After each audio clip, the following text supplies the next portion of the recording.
طيب في الصفحة هنا اسمها اوت بوكس او تقارير رسائل الحملات او تقارير الحملات. طبعا لما انت بتيجي تدوس عليها هتلاقي ممكن تاخد وقت عشان تحمل، لان دي بتبقى فيها يعني حاجات كتير قوي. يعني انا هنا عندي في الحساب ده 175 والواحدة فيها 10، يعني حوالي 2000 تقرير. طيب انت هنا اي حملة انت بتعملها من السند مسج هتلاقيها نزلت معاك هنا. تقدر تعرف بقى الحملة دي انت عملتها امتى، اتبعت منها قد ايه، نجح قد ايه، فشل قد ايه، والتوتال بتاعها كام. هنا بيقول لك الجوب اي دي بتاعها بيبقى كذا، مالناش دعوة بيه. هو بيقول لك والله الحملة دي اتعملت من 6 ايام و19 ساعة. بيقول لك بقى الاستاتيس بتاعتها. التوتال كان رقم واحد، خلينا نشوف حاجة كبيرة احسن. اهي التوتال كان 18 رقم، ال 18 كلهم نجحوا الحمد لله. فيلد مفيش ولا حاجه، بيندنج صفر لان مفيش حاجه دلوقتي بتتباع.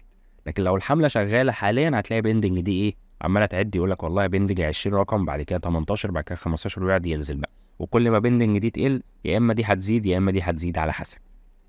طيب في هنا ميزه ان انت تقدر توقف الحمله لو شغاله، زي الحمله دي مثلا. يعني الحمله دي انا عاملها من 7 ايام وهم موقفها لحد دلوقتي ما اشتغلتش. بتعملها ازاي؟ لما انت تيجي تبعت الحمله، بس هي طبعا الاوبشن مش هيظهر هنا لان اوريدي الحمله ايه، مش مبعوثه. فانت هنا لما هتيجي تبعت الحمله دي هتلاقيها سيندنج بالازرق، يعني هو بيقول لك ان هو شغال فيها وبيبعت، يعني هو خلاص بدأ فيها. يعني خد بالك انت اول ما هتبعت الحمله هتلاقيها هنا مكتوب بيندنج، تمام. اول ما الحمله تبدأ هتلاقي هنا دي بقت سيندنج. اول ما تلاقي دي سيندنج هتيجي تنزل دي كده، هتلاقي في حاجه اسمها بوز وريزون. هتختار بوز، هتلاقيه عمل ريفرش للصفحه وجاب لك كده، معناها ان هو وقف الحمله. لو انت عايز تبدا ان انت تشغلها تاني زي كده هروح انا اعمل ايه، ريزون. طيب في حاجه هنا لازم تبقى عارفها، ايه هي؟ انت مش مجرد ما انت هتدوس بوز هو هيوقف. ليه؟ لان هنا السيستم بتاع الموقع ان هو بيبعت او بياخد الاوردر 10 رسائل 10 رسائل. فانت لو انت انت بعت حمله 20 رساله، راح هو واخد اول 10 منهم عشان يبعت. جيت انت بعد 5 رسائل قلت له لا وقف، هو خلاص وقف. دي معناها ان هو مش هياخد اوردرات تاني، بس هو لسه معاه 10، والعشرة بعت منهم 5، فهو كده لسه هيبعت 5 كمان وبعد كده يقف. فانت برضو لازم تبقى عارف ان انت مش اول ما هتدوس بوز هو هيقف، لان انت ممكن تدوس بوز وتلاقيه برضو ايه، لسه عمال يبعت. بس لسه عمال يبعت دي انت راقبه، شوف هو واقف في الرساله الكام.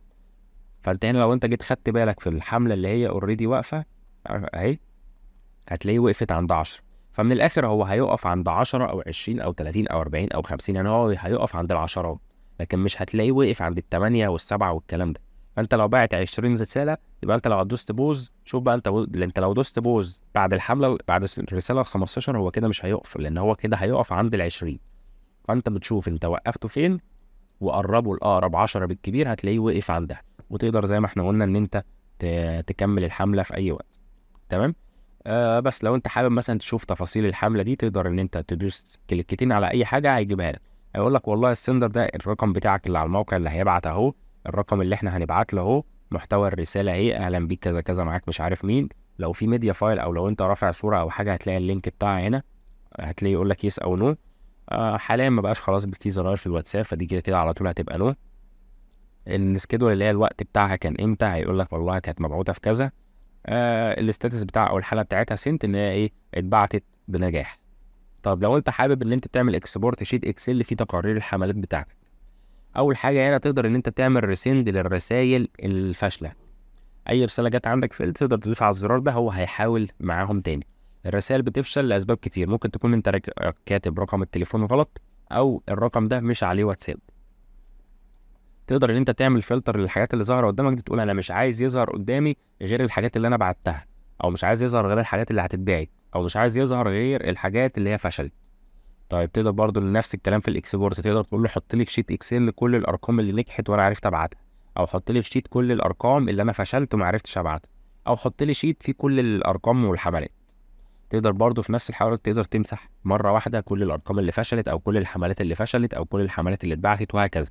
فتقدر ان انت تستفيد بكل ده. وهنا برضو بيقول لك ادي مجموع الحملات بتاعك قد ايه. فاحنا مثلا حاليا ممكن نمسح كل الحملات اللي هي اللي فشلت. بس تقريبا يعني ده كان الشرح او الحاجات اللي انت تقدر تستفيد بيها في الصفحة بتاعت الاوت بوكس.